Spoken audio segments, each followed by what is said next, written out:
Gracias. Lo primero que te quería preguntar es si vos coincidís con esta idea de que el sistema, de que los partidos políticos, tal como lo conocemos, ya no existen. Bueno, como lo conocíamos. Ahí hay que hacer unas distinciones. Tal como los conocimos cuando se recuperó la democracia, desde ya que no. Porque cuando se recuperó la democracia, regía lo que se llama un bipartidismo imperfecto. O sea, dos partidos dominantes y un tercer partido. Esto tuvo tres etapas. La primera fue de este bipartidismo imperfecto. Después tuvimos una época de coaliciones. De hecho, la alianza, ¿no? La alianza que le permitió volver a la oposición no peronista en 1999, y después tuvimos Cambiemos, que fue el mismo proceso en 2015.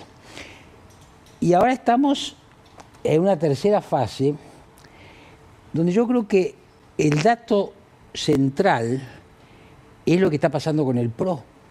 ¿Por qué?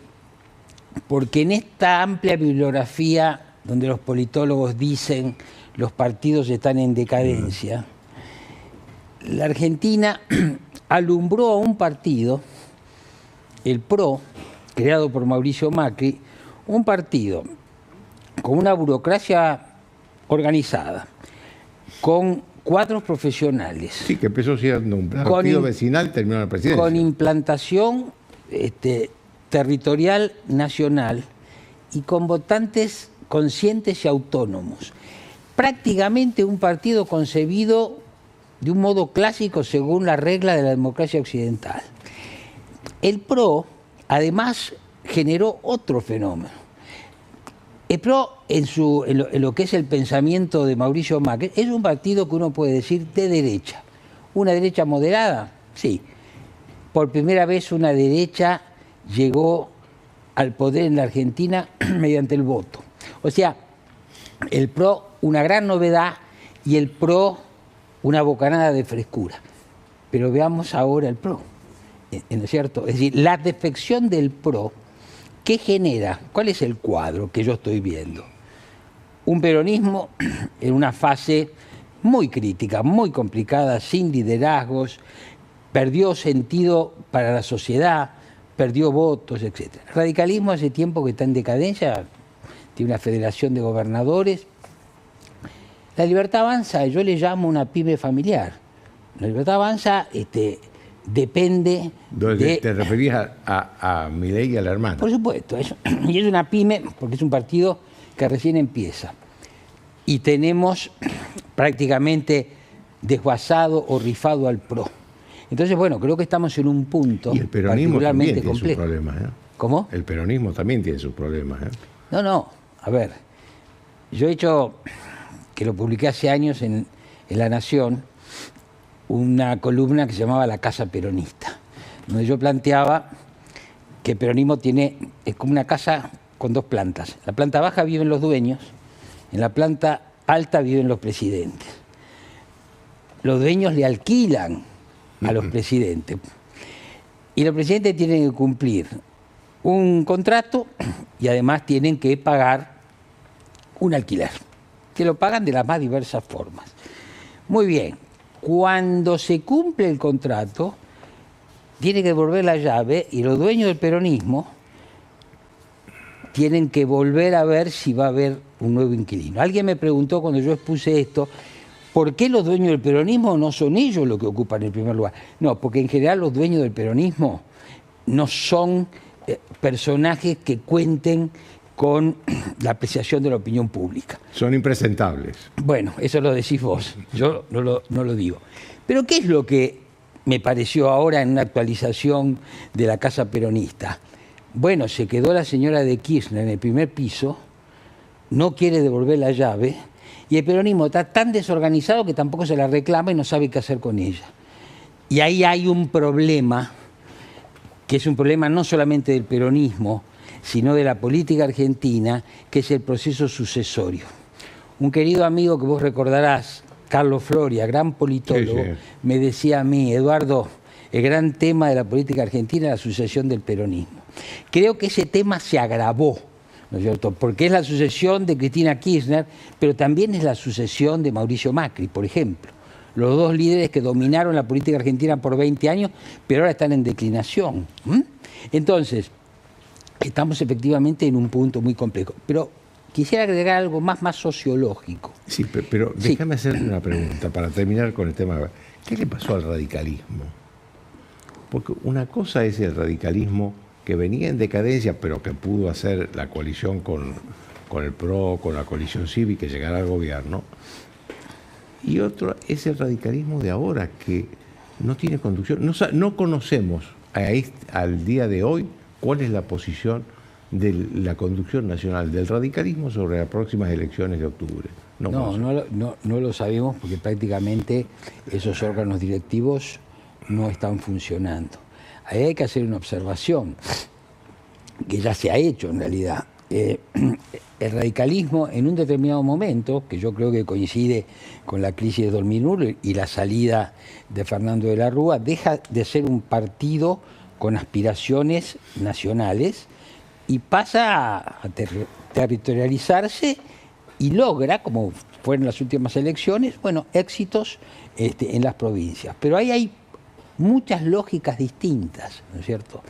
¿Qué quiero decir con esto? Una es la lógica de los gobernadores, que no es estrictamente política. La lógica del gobernador, una parte es política, la otra parte es administrativa, porque tiene que efectivamente administrar un territorio, una provincia, etcétera. Así que su lógica es distinta. Después está la calidad de los dirigentes.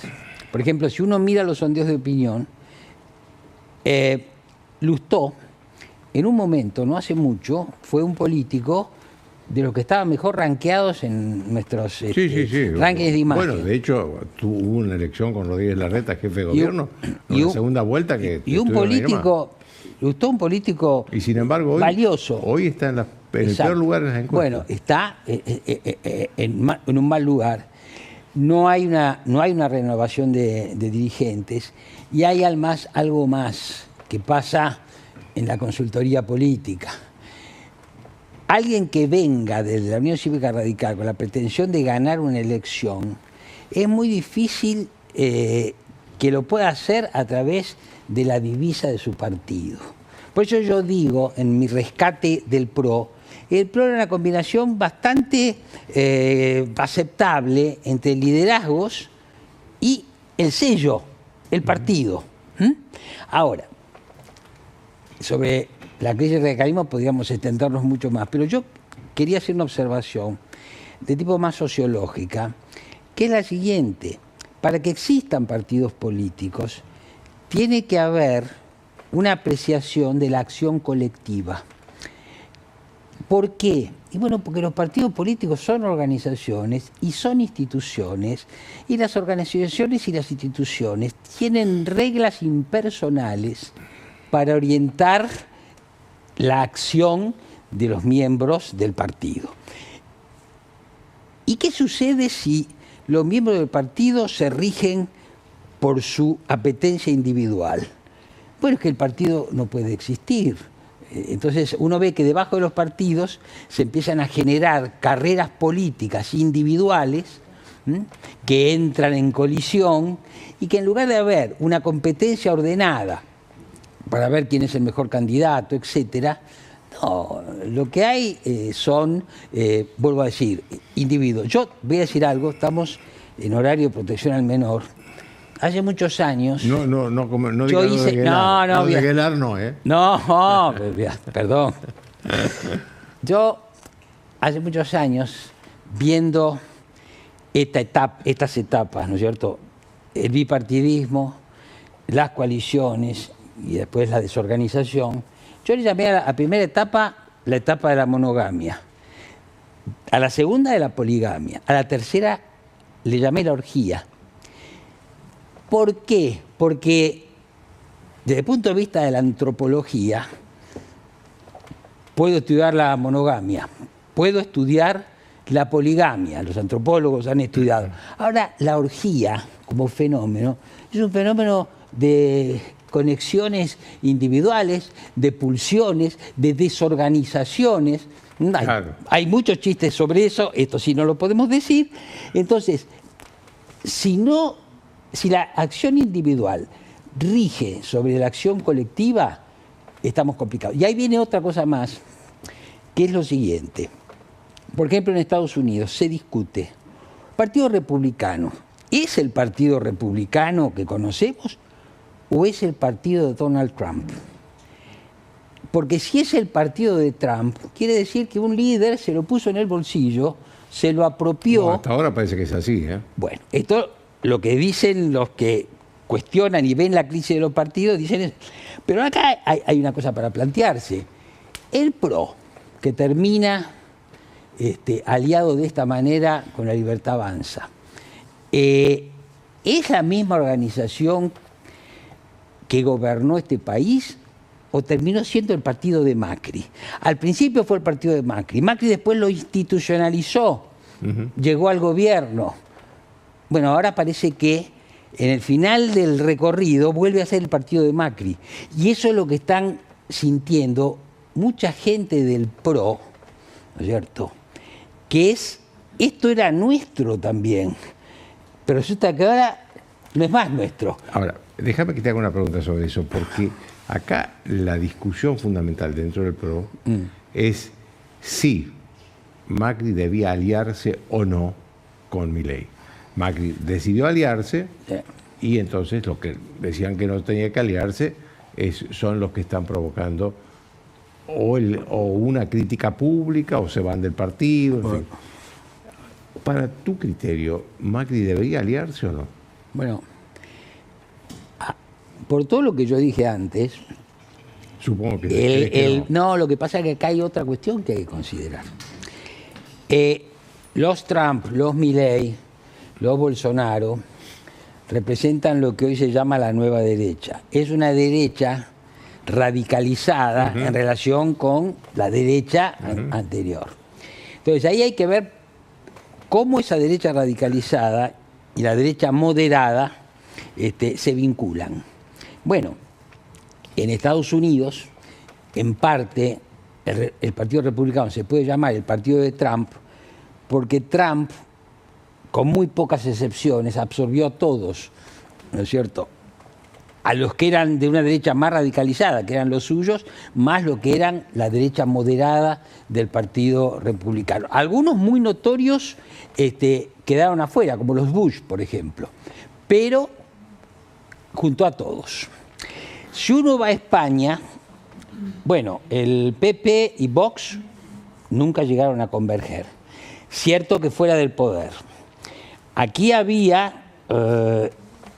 uno se podía preguntar cómo se iba a resolver esto, porque ¿qué es lo que pasa?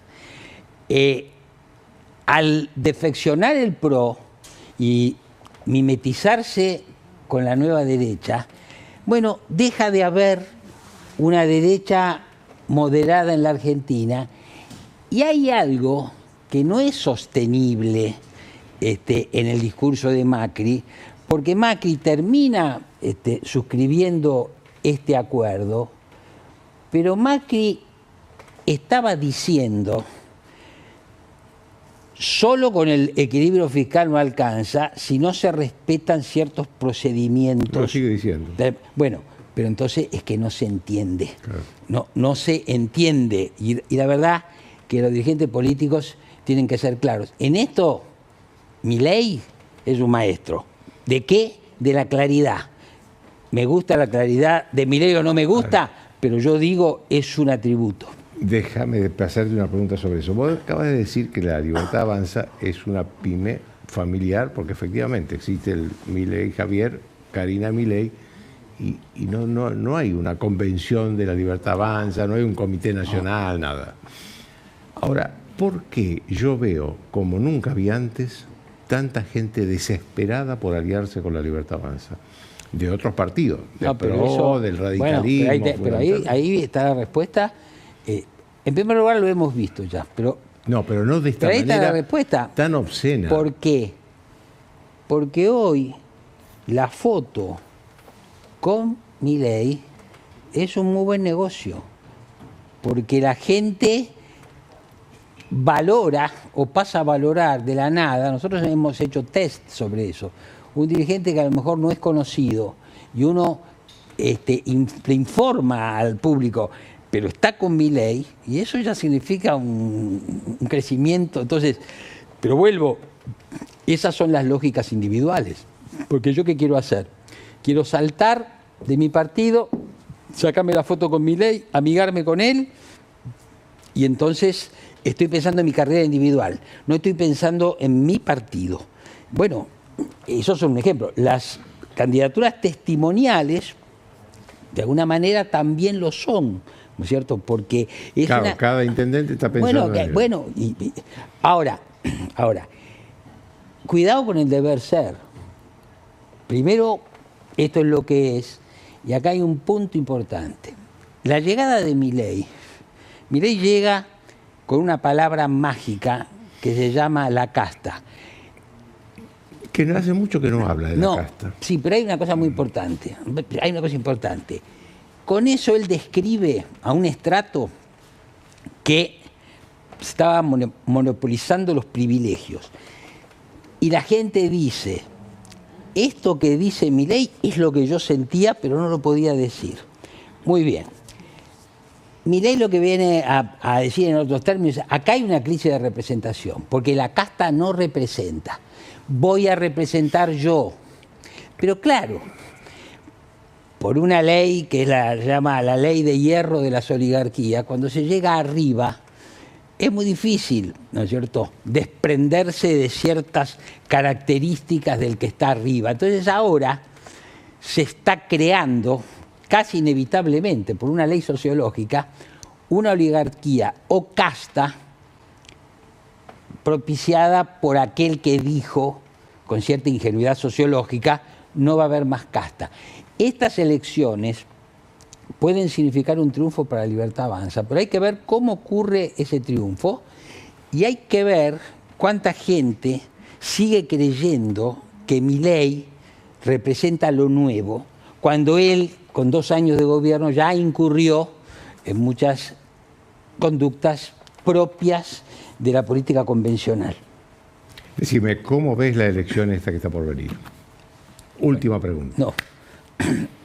En la provincia de Buenos Aires estábamos viendo una ventaja mayor para el gobierno, pero a medida que pasan los días hay una tendencia a equilibrarse las fuerzas, ¿no es cierto? El gobierno dice que pueden perder, ¿eh? Bueno, por eso digo, ellos mismos dicen que pueden perder. Esa es una técnica también que se usa bastante, ¿no es cierto? Sí, para rebajarse el precio para... Está muy bien. Ahora, si gana la provincia de Buenos Aires, como lo acabas de decir, y si gana la ciudad de Buenos Aires, el título va a ser ganó el gobierno el 26 de octubre. Ahora, quiero decir una cosa más, que tiene que ver con las elecciones. Estamos viendo un giro en la estrategia comunicacional del presidente. El discurso que dio el fin de semana, yo me dediqué hoy varias veces a verlo y escucharlo, es un discurso interesante desde el punto de vista comunicacional y que no está dirigido a sus votantes duros, porque ellos se han dado cuenta de algo, ¿no es cierto? Que los fanáticos lo va a tener. Los fanáticos lo va a tener, pero los que vinieron de la mano de Patricia Bullrich no les gusta el presidente que insulta, ¿no es cierto? ¿Por qué lo van a votar aunque insulte? Pues le tienen más miedo a Cristina Kirchner que a los insultos del presidente. Pero cuidado, porque además mucha de esa gente que tiene cierta edad, etcétera, también son jubilados, también están padeciendo el ajuste. Entonces, presidente, te estoy bancando, no hagas cosas que no me gustan. El presidente, su equipo de comunicación dice, no voy a insultar más. Pero hay una cosa muy interesante. Voy a dejar de ser el líder de las grandes convicciones, voy a ser el líder de la responsabilidad. ¿Por qué? Porque yo les voy a decir, si no mantenemos el equilibrio fiscal, entonces no tenemos responsabilidad respecto del futuro. Y hay un cruce muy interesante entre la ética de la responsabilidad y plantear el bien y el mal. ¿Qué es hoy para Milei el bien ser responsables, cuidar el equilibrio fiscal. ¿Qué es el mal? Lo que hacen los congresistas. Bueno, así planteó las cosas. Vamos a ver si esa línea es una línea correcta. ¿Qué dicen las encuestas? La gente está en modo, tenemos que tener un poco más de paciencia. Tenemos que darle crédito. Ahí hay una mayoría, no absoluta, pero es una mayoría importante. Bueno, si se mantiene la voluntad de darle crédito, el gobierno va a ganar las elecciones. Pero esto es algo que se dirime día a día, porque por otro lado hay mucho sufrimiento social, hay mucha gente que no llega a fin de mes, hay mucha gente que teme perder el trabajo, y bueno, eso también va a jugar a la hora de ir a votar. Muchas gracias, Eduardo. No, gracias a vos. Y ahora voy con mis colegas